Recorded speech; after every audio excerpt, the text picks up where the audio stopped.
சென்னை மெரினாவில் விமானப்படை சாகசத்தை பார்வையிட லட்சக்கணக்கானோர் திரண்டதால் கூட்ட நெரிசல் மற்றும் கடும் வெயில் காரணமாக பலர் மயங்கி விழுந்தனர். இதில் மருத்துவமனையில் சிகிச்சை பலனின்றி 5 பேர் உயிரிழந்த சம்பவம் சோகத்தை ஏற்படுத்தியுள்ளது. மெரினா கடற்கரையில் நடைபெற்ற விமானப்படையினரின் வான் சாகசங்களை காண பொதுமக்கள் லட்சக்கணக்கானோர் திரண்டனர். வெயில் சுட்டரித்ததாலும் நிகழ்ச்சி முடிந்த பிறகு கூட்ட நெரிசல் நிலவியதாலும் மக்கள் கடும் அவதிக்குள்ளாகினர். இதில் பல பேர் மயக்கமடைந்த நிலையில் உடனடியாக அவர்களுக்கு முதலுதவி அளிக்கப்பட்டது.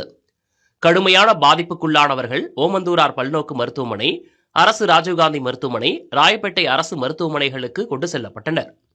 கொருக்குப்பேட்டையைச் சேர்ந்த ஜான், திருவொற்றியூரைச் சேர்ந்த கார்த்திகேயன், பெருங்களத்தூரைச் சேர்ந்த ஸ்ரீனிவாசன், தினேஷ்குமார் உள்ளிட்ட 5 பேர் சிகிச்சை பலனின்றி உயிரிழந்தனர்.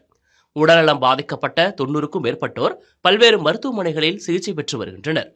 இது தொடர்பாக சமூக வலைதளத்தில் பதிவிட்டுள்ள எதிர்க்கட்சித் தலைவர் எடப்பாடி பழனிசாமி, கூட்டத்தையும் போக்குவரத்தையும் ஒழுங்குபடுத்துவதற்கு காவல்துறையினர் போதிய அளவில் நியமிக்கப்படவில்லை என குற்றம் சாட்டியுள்ளார்.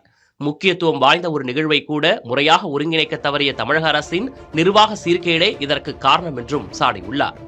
சென்னை வான்படை சாகச நிகழ்ச்சியை காண வந்த மக்கள் சந்தித்த துயரங்களுக்கு திமுக அரசின் நிர்வாக தோல்வியே காரணம் என்று அதிமுக முன்னாள் அமைச்சர் ஜெயக்குமார் குற்றம் சாட்டியுள்ளார். ஃபார்முலா 4 கார் ரேஸ்க்கு அதுக்கு மட்டும் நீங்க என்ன பண்ணீங்க? 15 நாள் மெனக்கெட்டு 10,000 பேர் அதை பார்க்கலாம். 10,000 பேர் பார்க்கறதுக்கு 15 நாளா revenue department, PW department, corporation, metro water, electricity, public department, எத்தனை டிபார்ட்மெண்ட் பாருங்க. நான் சொல்றது மினிமம் 6 டிபார்ட்மெண்ட், 10 டிபார்ட்மெண்ட் 15 நாளா டே அண்ட் நைட் வேலை பார்த்தீங்க நீங்க. ஆனா 15 லட்சம் பேர் வராங்க, அதுவும் ஏழையில நடுத்தர மக்கள், சுற்றுப்புற மாவட்டங்களுக்கு. ஒரு நாளையாவது நீங்க இதை பத்தி ரிவ்யூ பண்ணிருப்பீங்களா?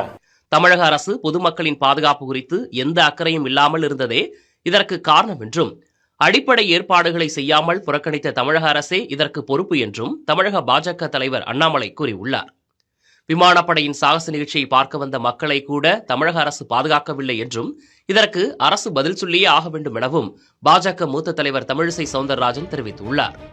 இவ்வளவு மக்கள் திரளும்போது கூட்டத்தை ஒழுங்குபடுத்தவும் பாதுகாப்பை உறுதி செய்யவும் தமிழக அரசு முன்னேற்பாடுகளை செய்திருக்க வேண்டும் என்றும், போதிய கவனம் செலுத்தாமல் போனதால் தான் உயிரிழப்புகள் ஏற்பட்டதாக விசிக துணை பொதுச் செயலாளர் ஆதவ் அர்ஜுனா கூறியுள்ளார்.